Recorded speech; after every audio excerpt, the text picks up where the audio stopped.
Rusman terdakwa atas nama Pak Junaidi.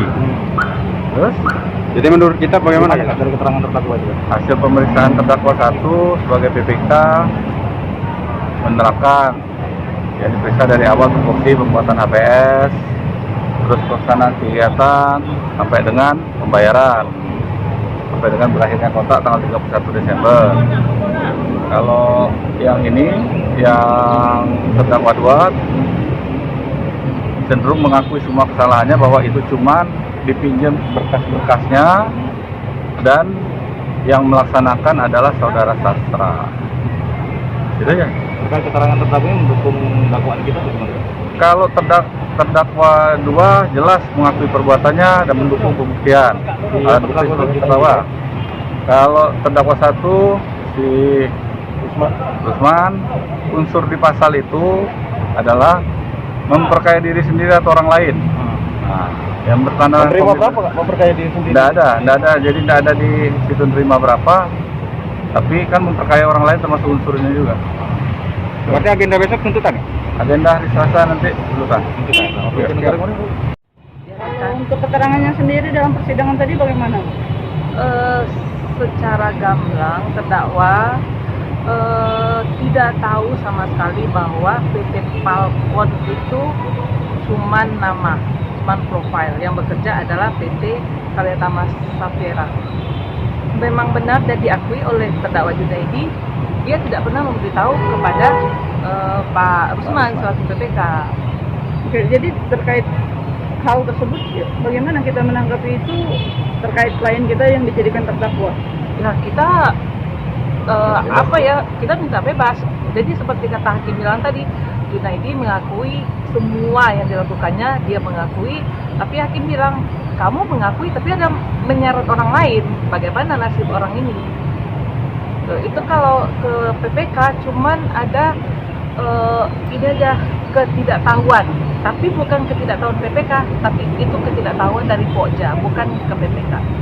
Dalam hal ini juga tidak ada keuntungan yang didapat oleh PPK. Dapat itu honor cuman 2.700.000 cuman dapat honor dalam honor sah. Tapi akibatnya ditahan, kan sangat tidak adil ya. Nah, ya bagaimana menanggapi? Ya, kita menganggap ini dari awal memang ini untuk pengkambing hitaman.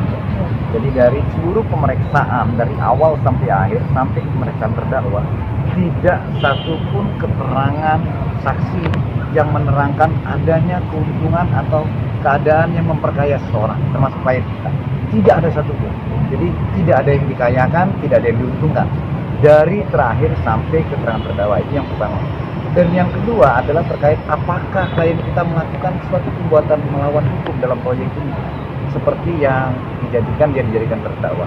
Dan hari ini itu sudah terbukti bahwa tidak ada, karena semuanya ada pekerja pos masing-masing. Kesalahan itu pertama adalah pada Pokja untuk melakukan pemilihan.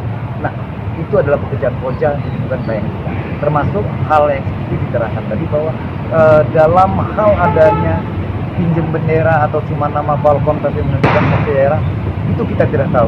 Termasuk bahwa di sana ada daftar CD pada persidangan sebelumnya dari Palugada, klien juga kita tidak tahu. Tidak tahu siapa Palugada, tidak tahu ada Karyatama. Klien kita tahu memang sama Palkon. Dan ini semuanya diakui oleh Junaidi selaku direktur Palkon. Jadi harapan kita untuk bebas itu sangat besar. Tidak ada kesalahan yang dilakukan oleh klien kami. Keterangan terdakwa tadi pada intinya dia mengakui ada kesalahan yang pada prinsipnya tidak ada niat, masih berharap pekerjaan ini bisa diselesaikan, tapi karena terhalang waktu, terhalang beberapa hal menyebabkan pekerjaan ini terlambat. Pada dasarnya terdakwa tidak mengakui bahwa memang dia ada melakukan kerjasama dengan pihak lain untuk menyelesaikan proyek ini, tapi niat untuk berbuat tidak baik, niat jahat itu tidak ada. Dia masih selalu berharap sampai terakhir yang kontrak berakhir dia masih berharap bahwa pekerjaan ini bisa diberi kesempatan untuk diselesaikan, tapi faktanya tidak bisa. Yang pinjam bendera itu ya, PT hari pertama itu. Tidak ada pinjam bendera. Mereka hanya melakukan kerjasama PT Falcon atas nama PT Falcon secara administrasi, tapi pelaksanaannya memang banyak pekerjaan dari Pak Sastra dan Muti. Itu hanya kerjasama, tidak ada istilah pinjam bendera.